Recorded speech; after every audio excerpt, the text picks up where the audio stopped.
पाकिस्तान और दुनिया भर से देखने और सुनने वालों को अस्सलाम वालेकुम।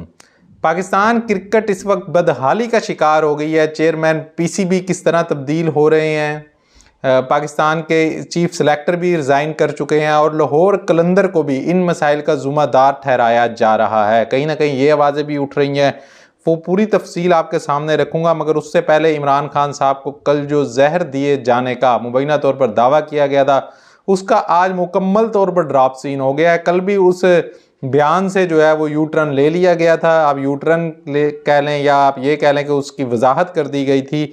बहरहाल आज उसका मुकम्मल ड्रॉप सीन हो गया। वकील हैं जी पीटीआई के शिराज अहमद रांझा साहब, उन्होंने कहा है कि इस बात में कोई सदाकत नहीं है कि चेयरमैन पीटीआई को जहर दिया गया।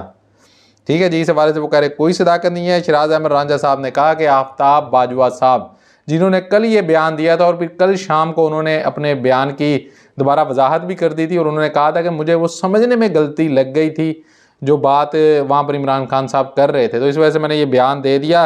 इमरान खान साहब क्योंकि बहुत अरसे से कह रहे हैं कि मुझे स्लो पॉइजनिंग की जा सकती है, तो इमरान खान साहब ने कल भी इस खदशे का इजहार किया था, जिसको आफ्ताब बाजवा साहब ने गालबन ये समझ लिया कि शायद वो कह रहे हैं कि मुझे स्लो पॉइजनिंग की जा रही है, तो उन्होंने आकर बयान दे दिया। उसके बाद जब दीगर वकला भी गुना के उस मुलाकात में मौजूद थे, जब उन्होंने बात की होगी, जारी बात है एक दूसरे से पूछा होगा, तो जब उनको तस्दीक होगी इस बात की कि इमरान खान साहब ने सिर्फ खदशे का इजहार किया था, तो फिर उन्होंने कल शाम को ही अपना जो पहले वाला बयान था उसकी दोबारा से करते हुए तरदीद कर दी थी और उसकी वजाहत करते हुए उन्होंने बता दिया था कि मुझे समझने में गलती हो गई थी। वही बात आज शिराज अहमद रांझा साहब ने की है और इन्होंने कहा है कि ऐसी कोई चीज़ नहीं है, ना इमरान खान साहब ने कहा है, तो सिर्फ आफ्ताब बाजवा साहब को समझने में गलती होगी, जिसकी वजह से ये खबर कल फैल गई और सोशल मीडिया की जीनत बनी रही।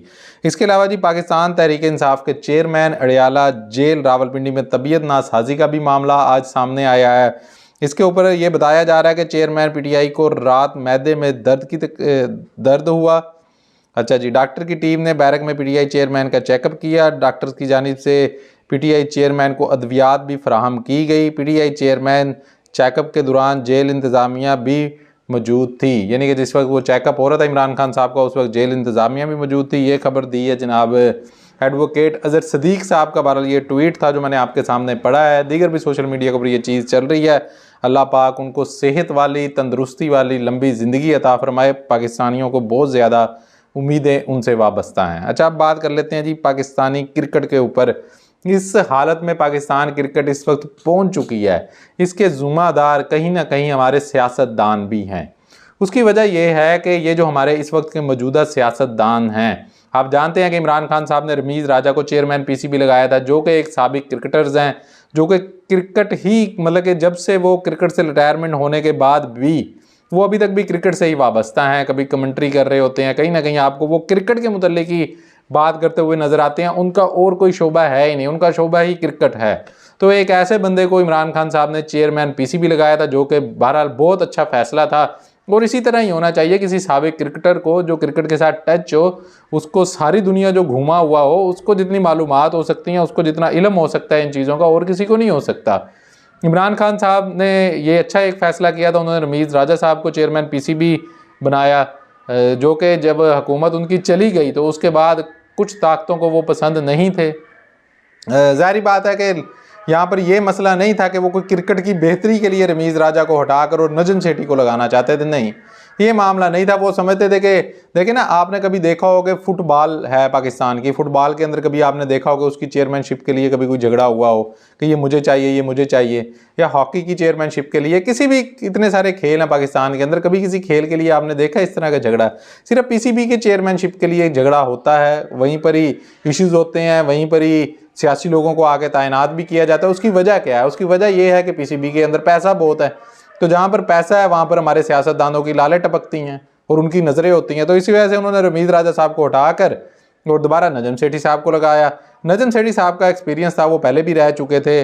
बहरहाल वो जिस तरह भी था, बहरहाल वो क्रिकेटर तो नहीं है ना, वो तो सहाफ़ी है ना, तो मेरा नहीं ख्याल कि उनको लगाना चाहिए था पहले भी और अब भी। आप किसी साबिक क्रिकेटर को लगाते, उनका ये हक भी है, जिन्होंने पाकिस्तान के लिए इस तरह सर्व किया हुआ है, उनका ये हक भी है कि बाद में आप जो इतने बड़े बड़े ओहदे हैं पीसीबी के अंदर, वहाँ पर उनको एडजस्ट करें जब वो रिटायर हो जाते हैं। मगर यहाँ पर अफसोसनाक चीज़ ये है कि सियासत को ज़्यादा तरजीह दी जाती है, अपने मफादात देखे जाते हैं, अपने लोगों को प्रमोट करने की कोशिश की जाती है। तो फिर नजम सेठी साहब को लगा दिया गया जी। नजम सेठी साहब लग गए, कुछ अरसे के बाद पीपल्स पार्टी को ख्याल आया कि ये तो हमारी बनती है भाई, इन्होंने कैसे नजम सेठी को लगा दिया। तो उन्होंने जो साहब अपने पीपल्स पार्टी ने अपने दौर में लगाए थे चेयरमैन पीसीबी ज़का अशरफ साहब, उन्होंने कहा जी ज़का अशरफ साहब को लगाएं। तो उन्होंने पीसीबी चेयरमैनशिप नजम सेठी से लेकर ज़का अशरफ के हवाले की। नून लीग के साथ उन्होंने इस बात के ऊपर काफ़ी उनकी बहस मुबासे भी चलते रहे। तो अब ये चल रहा था असल में, अब चाहे उन्होंने नजम सेठी को लगाया या ज़का अशरफ को लगाया, पीपल्स पार्टी ने और नून लीग ने नजम सेठी को, उनका हरगिज़ ये मतलब नहीं था उनको लगाने का कि इससे कोई पाकिस्तान क्रिकेट टीम में बेहतरी आएगी। नहीं, सिर्फ अपने मफादात वो देख रहे थे कि इसके अंदर पैसा, तो यहाँ पे हमारा बंदा बैठे। उन्होंने अपना बंदा बैठाया तो पीपल्स पार्टी ने कहा नहीं भाई हमारा बंदा बैठे। तो यहाँ पर कोई क्रिकेट की बेहतरी के लिए, कोई पाकिस्तानी टीम की बेहतरी के लिए फैसला नहीं हो रहा था, फैसला सिर्फ अपने ज़ाती मफादात के लिए हो रहा था। अगर ये पाकिस्तान क्रिकेट की बेहतरी के लिए फैसला हो रहा था तो आप रमीज़ राजा को ही ना छेड़ते। इन दोनों से तो बहरहाल रमीज़ राजा बहुत बेहतर चेयरमैन थे। खैर वो अब मामला अब तो चला गया। अब ज़का अशरफ साहब इस वक्त चेयरमैन हैं पीसीबी के, तो इनके ऊपर भी तनकीद हो रही है। वो शाहिद अफरीदी साहब ने तनकीद की है, वो मैं आपको आगे चल के बताता हूँ।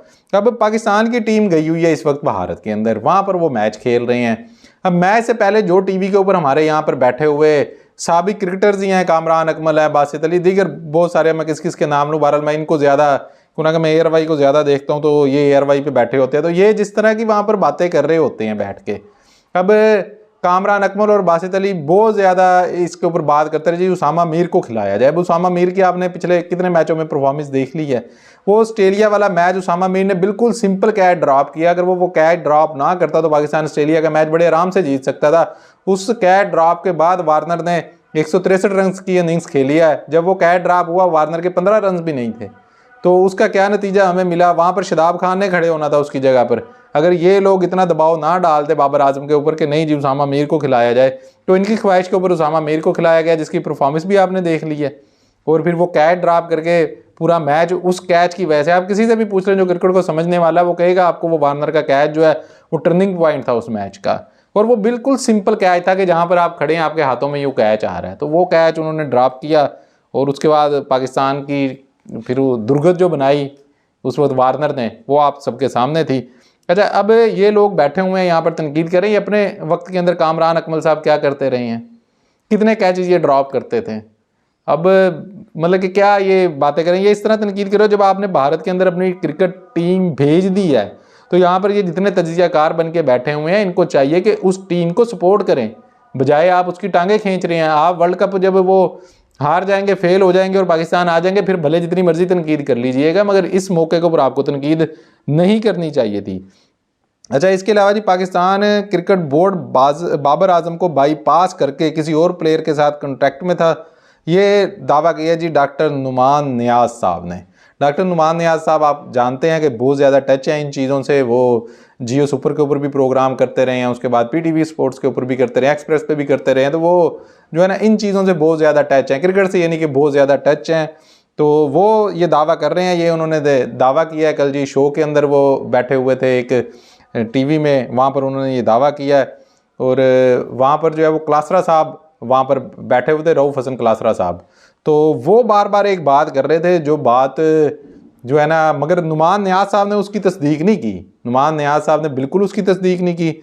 वो बार बार कह रहे थे कि कॉल एक जा रही थी ना, शहीन शाह अफरीदी को एक कॉल गई है, तो उन्होंने कहा है शहीन शाह अफरीदी को कि तुझे कप्तान नहीं बनाना तुम्हें, तो तुम अपनी क्रिकेट अच्छी खेलो। आप जानते हैं कि शहीन शाह अफरीदी शुरू के मैचों के अंदर कोई विकेट खास नहीं, कोई खास बॉलिंग हमें वो करते हुए दिखाई नहीं दिए थे, जिस तरह एक बॉलर रिदम में नहीं होता। उसके बाद उन्होंने बहरहाल अच्छी बॉलिंग की है, 5 विकेटें भी ली हैं उन्होंने एक मैच में। इस वक्त टॉप विकेटें जो हैं वो 14 के साथ वो जैम्पा के साथ बराबर हैं वर्ल्ड कप की। तो बाद में बहुत अच्छी बॉलिंग कर रहे हैं, मगर शुरू के जो 2-3 मैचेस हैं उसके अंदर कोई इतनी खास अच्छी बॉलिंग नहीं की थी। तो रऊफ क्लासरा साहब कह रहे थे नुमान नियाज साहब को कि बताएं ना कि वो शहीन शाह अफरीदी को एक कॉल गई है और कहा है उसको कि तुम्हें कप्तान नहीं बनाया जाएगा। तो उसके बाद उसने बॉलिंग जो है फिर अच्छी करनी शुरू की है। तो ये रऊफ हसन क्लासरा साहब कह रहे थे, मगर नुमान नियाज साहब ने इसकी तस्दीक नहीं की। अब इसी वर्ल्ड कप के दौरान आप ये देखें कि पाकिस्तानी टीम किस कदर दबाव के अंदर होगी, जहाँ पर यह बताया जा रहा है कि बाबर आजम को बाईपास करके किसी और प्लेयर के साथ कॉन्टैक्ट में था पीसीबी, जहाँ पर हमारे चीफ सेलेक्टर साहब को बीच वर्ल्ड कप के अंदर इस्तीफ़ा देना पड़ा, जहाँ पर ये बातें शुरू हो गई कि बाबर आजम को कप्तानी नहीं आती, उसको कप्तानी से हटाया जाए। जहाँ पर दरमियान में ये बातें शुरू हो गई कि जी प्लेयर्स के जो डील कर रहे हैं प्लेयर्स को, मतलब कि उनके माली मामलात देख रहे हैं, वो फ़लाँ कंपनी के साथ हैं जी, फ़लाँ उनका फ़ायदा उठा रहा है। भी उठा रहा है तो तुम्हें क्या लगे उससे? वो उनका प्लेयर्स और उनका जो भी ये मामलात देख रहा है, जो भी उनका मैनेजर उन्होंने रखा हुआ है, अपना कोई सेक्रेटरी रखा हुआ है, अगर वो सबका एक ही है तो आपको क्या प्रॉब्लम है उसके अंदर? हो बड़ा सबका एक, तो क्या मसला है? एक बंदा दो दो चार चार बंदों के अकाउंट्स या उनकी डिटेल्स या उनकी चीज़ें क्यों नहीं हैंडल कर सकता? कर सकता है जी। उसके अंदर फ़लाँ के शेयर हैं तो हैं, तो फिर क्या हो गया अगर हैं तो? वो इंज़मामुल हक ने तो खैर इसकी तरदीद की है, वो कह रहे हैं कि नहीं है, अगर हों भी सही तो क्या फ़र्क पड़ता है इन चीज़ों से? आप बीच बिल्कुल वर्ल्ड कप के अंदर आप इस वक्त देखें कि पाकिस्तान टोटल 10 टीमें हैं जो वर्ल्ड कप खेल रही हैं। पाकिस्तान का कल वाला बांग्लादेश से मैच जीतने के बाद इस वक्त भी 5वां नंबर है। पहले पाकिस्तान 4 पर भी रहा है, फिर 5 पर रहा है, फिर एक जो परसों मैच हुआ उसके बाद श्रीलंका को उसमें गालबन शिकस्त हुई थी, तो पाकिस्तान जो है वो नंबर 7 पर चला गया था। कल पाकिस्तान ने मैच जीता, पाकिस्तान दोबारा 5 पर आ गया। पाकिस्तान इस वक्त नंबर 5 पर है, इंग्लैंड नंबर 10 पर है, ठीक है, सबसे नीचे, नीदरलैंड से भी नीचे, अफगानिस्तान से भी नीचे, बांग्लादेश से भी नीचे, सबसे नीचे नंबर 10 पर है। मगर आपने देखा कहीं आपने इंग्लैंड के प्लेयर्स के बारे में कोई ट्रोलिंग हो रही हो उनकी, कोई उनके खिलाफ लॉबिंग हो रही हो, कोई आपने उनके जो उनका भी वहाँ पर होगा ना कोई क्रिकेट बोर्ड, उनकी जानिब से कोई बयानबाजी हो रही हो, कोई उनके कोचेज़ के ऊपर तनकीद हो रही हो, कप्तान के ऊपर तनकीद हो रही हो, कोई चीज़ आपने सुनी है कहीं पे? और पाकिस्तान के अंदर पता नहीं ये क्या तमाशा लग जाता है। अच्छा जी, इसके अलावा आपको मैं बताता हूँ, जो मैं कह रहा था कि लाहौर कलंदर का जो वह किरदार बड़ा एक अहम सामने आ रहा है जी, ये है जी भारतीय कमेंटेटर हर्षा भोगले साहब। इन्होंने कहा जी पाकिस्तान क्रिकेट टीम में मसाइल का ज़िम्मेदार लाहौर कलंदर को करार दे दिया इन्होंने जी। वो कह रहे हैं जी क्रिकेट के नामवार वेबसाइट को इंटरव्यू दिया इन्होंने, और उसमें भोगले ने कहा कि लाहौर कलंदर की फ्रेंचाइज क्रिकेट दुनिया में काफ़ी बाअसर है, जिसकी वजह से तनाज़ात जन्म ले रहे हैं। आप देख रहे हैं क़यादत का शोर कहाँ से आ रहा है। अब वही बात जो रऊफ़ क्लासरा साहब की वो कन्फर्म तो नहीं हो सकी, मगर वही बात वो कर रहे हैं कि कहाँ से ये शोर हो रहा है। भोगले ने बतौर कप्तान शाहिद अफरीदी के इंतखाब पर भी सवाल शाहीन अफरीदी के इंतखाब के ऊपर भी सवाल उठाते हुए कहा कि इंजरीज़ की वजह से क़यादत इनके लिए बोझ बन सकती है। इन्होंने कहा कि पाकिस्तान क्रिकेट टीम की मुमकिन कप्तान के तौर पर शाहीन अफरीदी का नाम बहुत ज़्यादा लिया जा रहा है। वो लाहौर कलंदर को टाइटल भी जितवा चुके हैं, जिसने इनकी कायदाना सलाहियतों को उजागर किया है, लेकिन इनकी इंजरीज तशवीश का बाइस हैं। हर्षा भोगले ने सवाल उठाया कि क्या होगा अगर पाकिस्तान अगले तीनों मैच जीत जाता है, न्यूजीलैंड की फतह, अचानक पाकिस्तान सेमीफाइनल में पहुंच जाता है, क्या ये बाबर को एक अच्छा कप्तान बना देगा और शाहीन दावेदार नहीं रहेंगे? तो ये बातें वो कर रहे हैं। अब देखें ना, हर्षा भोगले जो है वो सीनियर तजियाकार हैं, वो मतलब एक काफ़ी ज़्यादा एज है उनकी, और वो भी जिस तरह मैं बता रहा था कि रमीज़ राजा और दीगर बहुत सारे लोग हैं जो क्रिकेट के साथ ही टच हैं, वो भी क्रिकेट के साथ ही टच हैं, तो उनको भी बहुत सारी चीज़ें होंगी। जारी बात है कि उनकी भी मालूमात होगी, वो अपनी मालूमात की बेस के ऊपर ये बात कर रहे हैं, और वो कह रहे हैं कि जी ये यहाँ से जो है वो तनाज़ात उठ रहे हैं, शहीन शाह अफरीदी को कप्तान बनाने के लिए एक लॉबिंग हो रही है। और यही बात जो है वो रऊफ़ हसन साहब ने भी की कि शहीन शाह अफरीदी को कप्तान बनाने के फ़ोन करके कहा गया कि आपको कप्तान नहीं बनाया जाएगा। पहले 2-3 मैचों में जब उनकी अच्छी परफॉर्मेंस नहीं थी तो उनको फ़ोन करके कहा गया कि आपको कप्तान नहीं बनाया जाएगा, आप जो मर्ज़ी करते रहें। मगर आप इस वक्त देखें कि उसके बाद उनकी परफॉर्मेंस अच्छी हुई है। मगर इस खबर की तस्दीक नुमान नियाज़ साहब ने नहीं की थी। उन्होंने कहा जी मैं ये खबर की तस्दीक नहीं करता। पता नहीं क्यों नहीं उन्होंने तस्दीक की, या फिर वाकई ये खबर दुरुस्त थी या नहीं थी। बहरहाल इसके ऊपर कोई हतमी फैसला तो हम नहीं कर सकते। इसके अलावा जी कौमी क्रिकेट टीम के साबिक कप्तान शाहिद अफरीदी ने एक बार फिर Pakistan cricket board PCB management company के कमेटी के सरबराह ज़का अशरफ को तनकीद का निशाना बनाया।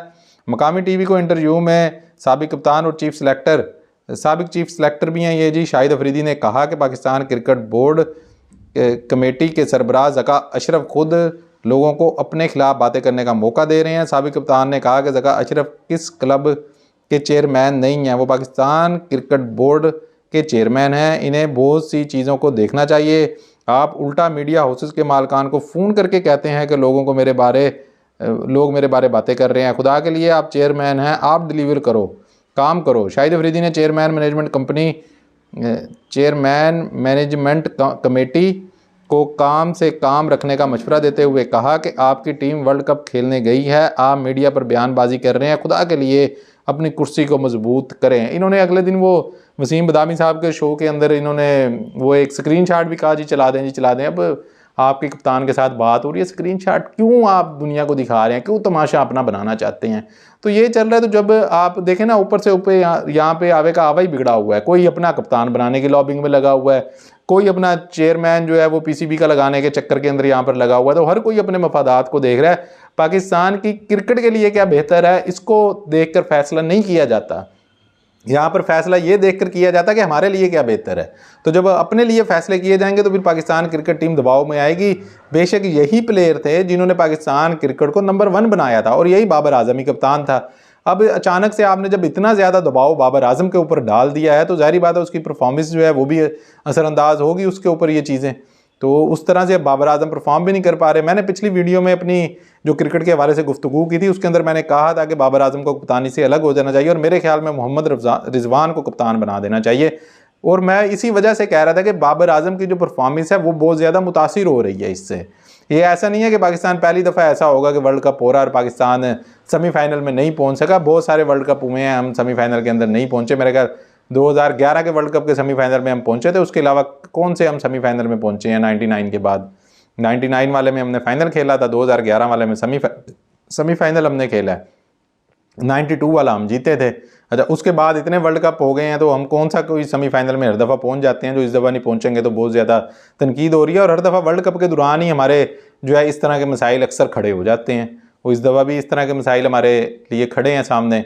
तो जब आप प्लेयर्स के ऊपर इतना ज़्यादा दबाव डालेंगे, आप इस तरह की बातें होंगी, आप सियासी बुनियादों के ऊपर चेयरमैन पीसीबी को लगा रहे होंगे, सियासी बुनियादों के ऊपर फैसले कर रहे होंगे, अपना मफादात देखते हुए लोग लॉबिंग करेंगे और अपना कप्तान बनाने की कोशिश करेंगे, तो फिर क्रिकेट के रिजल्ट हमें इसी तरह के मिलेंगे। अगर कल शहीन शाह अफरीदी को कप्तान बना दिया जाता है, फिर बाबर आजम को सपोर्ट करने वाले अगर कोई लॉबिंग शुरू कर देते हैं, तो फिर क्या होगा? तो क्या ये हमारी क्रिकेट के लिए बेहतर होगा? तो इन चीज़ों को जो है ना मद्देनज़र रखना चाहिए। ज़ाती मफादात से ज़्यादा मुल्की मफादात को देखते हुए फैसले करने चाहिए, तभी पाकिस्तान की क्रिकेट तरक्की कर सकती है। और जब पाकिस्तान के प्लेयर्स यहाँ से आपने इंडिया भेज दिए खेलने के लिए, तो खुदा का वास्ता उनके ऊपर इस तरह की बेजा तनकीद मत करें। आपने कोई मशवरा देना है तो उसको ज़रा तहम्मुल से, तंज़िया अंदाज में नहीं, बल्कि आराम से आप बात कर सकते हैं कि जी अगर ऐसे कर लेते तो ये बेहतर था।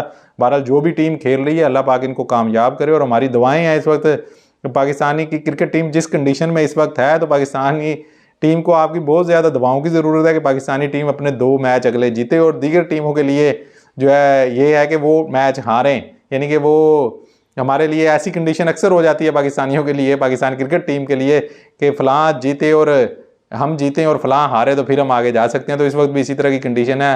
दुआ है कि अल्लाह करे पाकिस्तान सेमीफाइनल तक पहुँच जाए, बल्कि मेरी तो दुआ है कि पाकिस्तान वर्ल्ड कप जीत कर आए। मिलते हैं इंशाल्लाह अगली वीडियो में। अपना ख्याल रखिएगा। अल्लाह हाफिज़।